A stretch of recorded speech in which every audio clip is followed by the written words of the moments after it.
جناب آصف علی زرداری صاحب پلیز.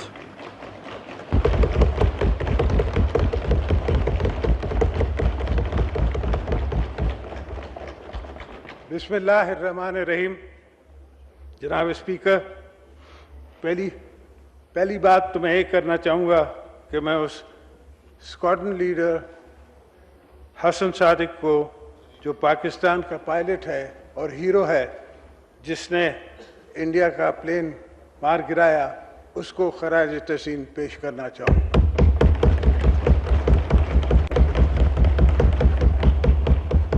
کل مسٹر اسپیکر میں نے یہ انسٹرکشنز پارٹی کو بھیجی تھی کہ ہمیں OIC سے وڈرا نہیں کرنا چاہیے. انڈیا سپر پاور بننا چاہ رہا ہے، انٹرنل، نیشنل، لوکل خطے میں اپنا وجود بنانا چاہ رہا ہے، اور یہ جتنے ملک ہیں یہ ہمارے پرانے دوست ہیں، یہ اس کے دوست نہیں ہیں. وہاں وہ شکار کرنے بھی نہیں جاتے، وہ آتے ہماری دھرتی پہ ہیں، ہمارے پاس آتے ہیں. ہمارے ان سے مذہبی مراسم ہیں، ہم سے ان کے تاریخی مراسم ہیں، اور میں اب بھی نہیں سمجھتا کہ ٹھیک ہے ہاؤس کا یہ ان کا فیصلہ ہے تو میرا سر غم ہے. بالکل میں جمہوری آدمی ہوں، جمہوریت میں یقین رکھتا ہوں. اگر ہاؤس کی یہ منشا ہے کہ فارن منسٹر نہ جائیں اور یہ حکومت نہ جائے تو میں اس پہ زیادہ کچھ نہیں کہہ سکتا. پر میری پوزیشن یہ ہے کہ پاکستان کی حکومت کو انگیج کرنا چاہیے. ڈس engagement is not a solution. Disengagement will further drive them in and drive us out. ہمیں اپنے دوستوں کو نہیں بھلانا چاہیے. ٹھیک ہے، رشیا میں ہی پہلا پریزیڈنٹ تھا after 27 years. The foreign minister would remember better, جس نے رشیا کو وزٹ کیا اور نئے مراحل وہاں سے شروع ہوئے، نئے ان سے تعلقات ہم نے شروع کیے. اسی طرح ٹرکی بھی میں نے ونڈو آف اپرچونٹی کھولی.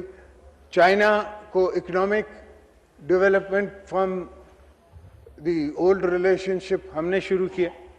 مگر اس کے باوجود ہر ملک کے اپنے اپنے مسئلے ہوتے ہیں، ان کے اپنے اپنے ایشوز ہوتے ہیں. نیوکلیئر، یس وی آل ایڈمٹ کہ وی آر نیوکلیئر پاورز. یہاں اگر میں شہید محترمہ بے نظیر بھٹو کا ذکر نہ کروں، who is basically the founder، اگر آپ وہ کتاب پڑھ لیں جس میں ضیاء-ال-حق کہتے ہیں کہ جی میں نے ڈیلیوری سسٹم نہیں بنایا، اور محترمہ بے نظیر بھٹو نے ڈیلیوری سسٹم آپ کو لا کے دیا.